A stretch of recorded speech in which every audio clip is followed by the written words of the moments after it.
If you think chest armor in Albion Online is just about defenses or the ability it gives you, I've got bad news. Because your chest piece does way more than that. It literally defines how hard you hit, how much you heal, how long you survive, how impactful your crowd control is, and whether your entire build actually works in real PvE and PvP fights. This is part 2 of my Albion gear breakdown series. Last time we covered helmets, where the armor type doesn't affect your stats at all and it's really just about the ability you choose. But chest armor is a whole different story. Here your armor type directly changes your stats and affects your entire build. And that makes all the difference. Cloth gives you the most damage and healing power. Plate gives you the most raw tankiness and crowd control. Leather sits right in the middle, a hybrid of offense and defense. In this video, I'll break down every chest armor in Albion Online. The stats they give, the roles they play, the abilities they offer, and how to pick the one that actually fits your build, your content, and your goals. When you pick a chest armor in Albion Online, you're not just choosing an ability. You're locking in your entire stat baseline. Unlike helmets, chest pieces have massive stat differences based on armor type. These affect everything: your damage, your healing, your defenses, energy sustain, and even how long your crowd control lasts. Let's break it down. Cloth armor gives you the highest offensive bonuses, with up to an additional 50% to damage and healing. Its passives push that even further by increasing those stats, speeding up your casts, or reducing energy costs. But defensively, it's the squishiest. You get the lowest armor, the lowest magic resist, and minimal crowd control resistances. Plate armor is the opposite. It's all about durability. You get the highest armor and magic resist, the strongest CC resist, and up to 50% increased duration on your crowd control effects. Plate passives stack even more defense or CC bonuses on top. But offensively, you get up to an additional 10% or sometimes nothing at all. Leather armor sits right in the middle, a true hybrid. Solid defenses, solid damage, and versatile passives that boost your core stats, auto attacks, or overall cooldowns. That flexibility is why leather is so popular in solo builds. Now here's something important a lot of players miss. Even within the same armor type, like two different cloth robes, the stats can vary. Some robes give you more raw damage and healing, while others trade a bit of that for extra defenses. But your specific armor choice, with its unique ability, fine-tunes how your build actually plays. So before we even get into specific chest pieces, just remember, your armor type sets your baseline, and it's one of the biggest factors in whether your build actually works for the content you're doing. Now that you understand how armor type and your specific armor affects your stats, let's talk about what your armor actually does. Just like helmets, every chest armor in Albion comes with 3 active abilities that you can freely swap between outside of combat. And these aren't just throwaway skills. They are all viable, have real use cases, and can completely change how your build plays. Choosing the right ability for the right situation can be the difference between winning or losing a PvP fight, or having just enough sustain to push through tough PvE content. Here's the key thing to know. You're not just choosing between cloth, leather, or plate armor. You're choosing the actual role of your setup, whether that's burst damage, mitigation, healing boosts, energy sustain, cooldown resets, or simply buying enough time to win a fight. So from here on, we're going to go through every single chest armor in the game, and I'll walk you through what each one does, when it's worth using, and what kind of builds or content it tends to shine in. Hey guys, welcome back to the Albion Online Gear Breakdown series. Last time we went over all the different helmets in the game, and if you haven't watched that one yet, I highly recommend checking it out because helmets work very differently from chest pieces. A lot of players still think the armor type of your helmet affects your defenses, but it actually doesn't. And that video clears up a lot of those misconceptions. This time we're shifting focus to chest armor, and there's a lot more going on here. Originally, I planned to cover every chest armor in this one video, like I mentioned in the intro, but after editing the cloth section, I realized it's way too much to cover all at once. So to keep things digestible and avoid overwhelming you, I've split this category into 3 parts: cloth, leather and plate. And today we're starting with cloth. Leather and plate will follow shortly, and that's a promise. If you watched the first 5 minutes of this video, you already know that all the cloth pieces are very squishy. Their defenses are the lowest by far, but they do have the highest offensive stats and make for the most healing. Now, although the defensive stats on it are low, there are a few options that make for great defenses, crowd control, and even healing. This one does a bit of everything, and then you have some that add even more offense, such as the Scholar Robe, Druid Robe, and Royal Robe. We'll break them down one by one, starting with the ones that make for defensive buffs. So first up, we have the Mage Robe. The Mage Robe makes for the Purging Shield, and whenever you activate this, you get a buff that not only increases your resistances, making you tankier for a few seconds, but whoever deals direct damage to you will have all of their buffs removed. Now this ability looks like this, and although this is a purge ability, it can be purged as well. So if you and someone else uses this ability at the same time, whoever attacks the other first will lose their own buff. Now Purge is an ability you specifically take to PvP content. It doesn't really add any type of value for you in PvE content. Therefore, if you want to do PvE, you're better off with one of the other cloth armors. However, in PvP, the Mage Robe is an excellent pick all the way from 1v1 to the biggest ZVZ fights. So if you want to play an armor with high offensive base stats and you want to have a purge in your build through your armor, then the Mage Robe is basically the armor you want to go for. Then we have the second robe that makes for a defensive buff, which is the Cleric Robe, and this is probably one of the most widely used and popular robes within the game. The Cleric Robe has the Everlasting Spirit buff, which makes for a shield that makes you completely immune to all incoming damage for the next few seconds. Whilst the shield is active, you also get a boost to damage and healing. However, there is a certain condition to this one, which is that once you use this ability, which looks like this, you need to get hit within the 1.5 second window it's activated for. If you don't get hit within that tiny window, the ability won't proc and you will have wasted your armor. So make sure whenever you use the Everlasting Spirit buff, you are getting actively hit by your target, whether that's in PvP or PvE. Now, because this buff makes for total damage immunity, it's widely used in both PvE and PvP content. In PvE, it's pretty much used in all the different contents, whether you're farming solo or in a group. In PvP, however, it does have a more limited use in that it's typically used in solo, duo, trio type of content, sometimes even instance competitive content such as the 5v5 Hellgates. It's also used in the open world in places like the Roads of Avalon. However, as soon as you are talking about slightly larger groups of 10 people or more, you typically don't see the Cleric Robe being used any longer. Now, although you become immune to all damage while the Everlasting Spirit buff is active, you are still vulnerable against purges, so keep that in mind.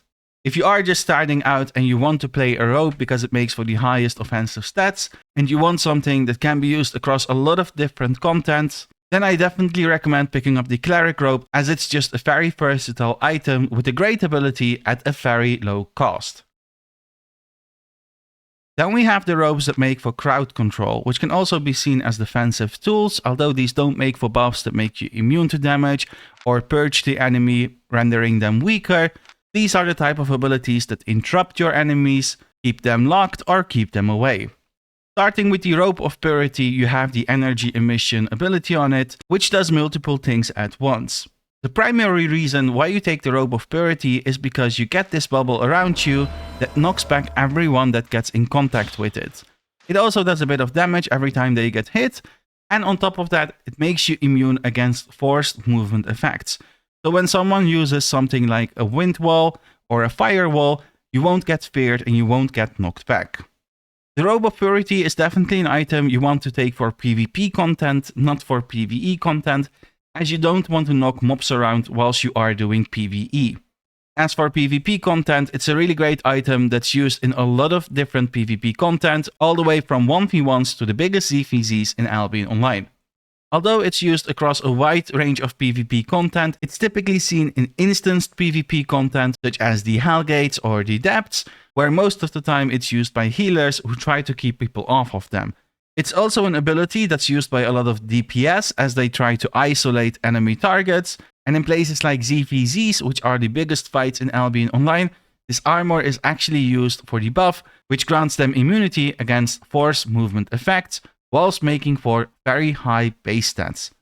So although this armor is a bit more specialized in its use, it does have a very wide use case, but if you are newer, I would refrain from using it, and I would go for a safer pick such as the Cleric Robe if you want defenses in your build. However, if you really need to keep people off from you, if you feel like you are getting dived all the time, and you are being focused continuously, the Robe of Purity is a really good pick if you need some crowd control to keep enemies away from you through your armor. The second robe in Albion Online that makes for crowd control is the Fiend robe, and it's pretty similar to the Robe of Purity in that you have an aura around you that CCs enemies. Looks like this, and whenever you get in contact with someone, they will simply get feared. Now this buff only lasts for a couple seconds, so you could see it as a weaker version of the Robe of Purity, because not only is the CC weaker, in that the Robe of Purity really increases that distance between you and the enemy as they get knocked back, but this one also doesn't make for the buff that makes you immune against those forced movement effects. Therefore, the Fiend Robe, once again, is definitely not an item you want to use in PvE type of content. In fact, where you typically see the Fiend Robe is in ganking squads. So whenever you go ganking and you need some extra CC through your armor, the Fiend Robe is an excellent pick. It can definitely be used in PvP content as well, and it's typically seen in instance PvP content such as Hellgates 2v2, 5v5, and the Depths 2v2 and 3v3. Outside of those instance content and ganking, you barely see the Fiend Robe ever being used. So the Fiend Robe is a very niche armor, however it certainly has its use cases. Then we have the Cultist Robe, which makes for the Levitate ability, which is a very versatile item you can use in a lot of different PvE and PvP content. Think of solo mists, think of corrupted dungeons, whenever you go about clearing solo PvE content. But outside of solo, you don't really see the Cultist Robe. However, it does have a very strong, very useful ability that will make both your grind easier, as well as a very strong pick in solo PvP content. Now the Cultist Robe makes for the Levitate ability, and whenever you use this one, you start a channel that restores both max health and max energy with every tick it does. It looks like this, and it is a channel, so it does have a counterplay, which is that once you start using it, people can interrupt you with crowd control. Whether that's a stun, a knockback, or a fear, it doesn't matter, they can interrupt it, so that is one of the counterplays against this armor, against this ability, so keep that in mind. Outside of solo play, you don't really ever see the Cultist Robe being used, although you could take it to other contents as well. It really shines in that solo PvE, solo PvP type of content. It simply makes for a lot of sustain, which will make your PvE that much easier, and in PvP it can really catch enemies off guard, as you will be able to pretty much heal back to max health within a matter of seconds. While you are channeling the Levitate ability, your damage resistances are increased as well, meaning that you will become way tankier too, and you will take far less damage. In my opinion, the Cultist Robe is a very solid pick, especially if you are doing a lot of solo content, and especially if you are focused primarily on PvE content, as it makes for very high base stats and provides a ton of sustain, which will just make all the different PvE content super easy to do. On to the next category, we have the offensive buffs that make for even more damage, even more DPS within your build. Starting with the Scholar Robe, we have an ability that heavily reduces your cast times and cuts your energy costs by a ton. The Scholar Robe is a very useful armor that's pretty much required for certain builds. Especially when you play something like the Frost and you take something like the Ice Shard ability, which is an ability you want to spam like this. And as you can see, you cast it pretty slow. But once the weapon passive kicks in, it goes a bit faster already. And once you proc your armor, you cast way faster. So with certain weapons, with certain builds, the Scholar Robe simply is a requirement. Often with caster weapons, and especially those that have a lot of cast time, you will typically see the Scholar Robe being used. Now the Scholar Robe can be used in both PvE and PvP, and it can be used in a lot of different contents, from solo all the way to the biggest fights. However, it is a very build-specific type of armor, therefore you should really be informed about whether your build requires the Scholar Robe or not. So I would say don't blindly pick the Scholar Robe if you don't know what you are doing. A lot of builds simply don't benefit from the Scholar Robe enough to take it. So ask around if a certain build requires the Scholar Robe or not. Check if the abilities you are using have a lot of cast time, such as the Ice Shard, which has 1.2 second cast time on it and a 0 second cooldown. So by simply having the Scholar Robe with this build, it already makes a lot of sense, as you will simply be doubling your DPS. Then we have the second robe that makes for an offensive buff, which is the Druid Robe. The Druid Robe makes for the Obsessive Burst ability. What this one does is, when you activate it, you get this buff around you, this golden aura, and you get 10 seconds to stack up this buff. It doesn't matter what you use, whether it's your weapon abilities, your helmet, your boots. Each one of these abilities makes for an additional stack, and once you have your stacks, which you have 10 seconds to build up, you will basically continue with those stacks for another 10 seconds and benefit from higher damage and healing cost output. So if you want a buff that lasts for a total of 20 seconds, which is a very long time, which increases your damage and your healing output, the Druid Robe is an excellent pick. Now the Druid Robe, although it can be used in PvP, it's typically seen in PvE type of content only.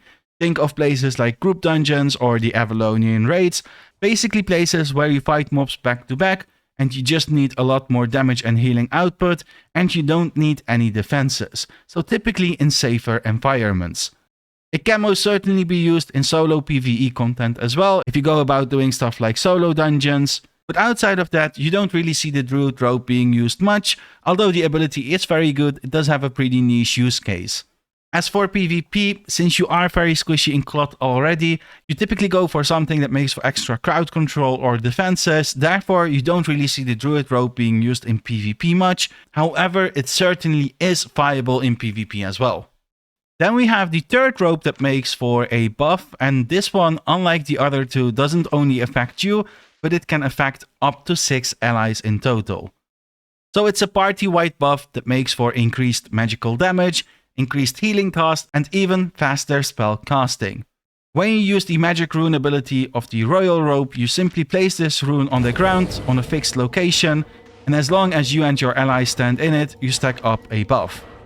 You can stack this buff up to 6 times, and after stacking it, it lasts for another 5 seconds, making this ability really good in group PvE content. Once again, content such as group dungeons and Avalonian raids, and a lot of tracking groups use this as well. If you simply want a very strong offensive buff that affects a lot of players in your group, the Royal Robe is an excellent pick.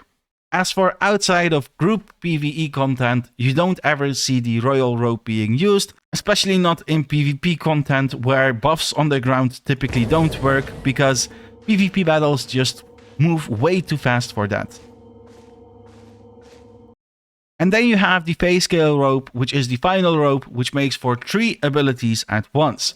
The Feyscale Robe is definitely a more advanced armor in which you need to cycle through 3 different abilities and select the right one for the right circumstances. The first ability this armor makes for is the Ring of Fire, which looks like this. And it basically damages anyone that gets in contact with it, and anyone that touches the circle basically gets feared as well. So if you want a strong crowd control option that does quite some damage over time as well, you can proc the Ring of Fire when using the Feyscale Robe. As for the second ability on the Feyscale Robe, you're looking at the Storm Shield, which looks like this. And this basically makes for a buff that increases your resistances, meaning you take less damage, you become tankier, and anyone that attacks you whilst the buff is active will get stunned and will take some damage as well. So once again, if you want a strong defensive buff that also makes for some crowd control and even damage, you basically want to proc the Storm Shield when using the Feyscale Robe. As for the third option on the Feyscale Robe, you have the Frozen Fragments, which makes for additional DPS and for a health debuff.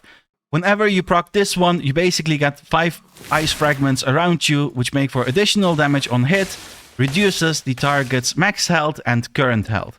So if you want a DPS option, that's the one you will want to proc when you use the Feyscale Robe. Now the Feyscale Robe is definitely a more advanced armor, therefore if you are a beginner, I do recommend you refrain from using it until you are more comfortable with using more complex abilities such as this one. However, the Feyscale Robe is very popular across a lot of different content, all the way from 1v1 to the biggest ZVZs, and it's used in both PvE and PvP content. Then there's the Frost Shield ability, which can be found on all the different robes within the game. Every armor type has its own unique ability, and whenever you go about picking one of the robes, you're looking at the Frost Shield. Now the Frost Shield makes for a buff that lasts for 8 seconds, which is quite some time, and whilst this buff is active, looks like this. Your resistances are increased, meaning you become tankier, you take less damage, you also slow any target that hits you, and whoever deals damage to you will have a tiny bit of that damage reflected back at them. The Frost Shield is a very useful ability to have access to, just in those cases whenever you don't need the unique ability of your robe. Let's say you took the Fiend robe because you typically struggle with melee players such as a carving sword and you want to keep them away from you. However, this time you're not up against a carving, but this time you're playing against a bow user, something like the Bow of Badon. In such cases, you definitely want to swap away from Fear Aura and you want to use Frost Shield instead to give yourself better odds of winning that fight. Also, if you want to level the Fiend robe in solo PvE content, you don't have any use for Fear Aura. In such cases, you can take the Frost Shield as well, so the PvE becomes easier as you become more tanky and even get a tiny boost in damage because of the Reflect. So always remember, you have the Frost Shield available to you no matter which robe you play, and make sure to swap to it whenever it increases your odds of clearing or succeeding in your content. That's all for the cloth armors. Up next, I'll break down all the leather chest pieces, and after that we'll finish off with plate. Make sure to subscribe if you want to catch those the moment they drop, and give this video a like if you got value out of it. Thanks for watching, and I'll see you in the next one.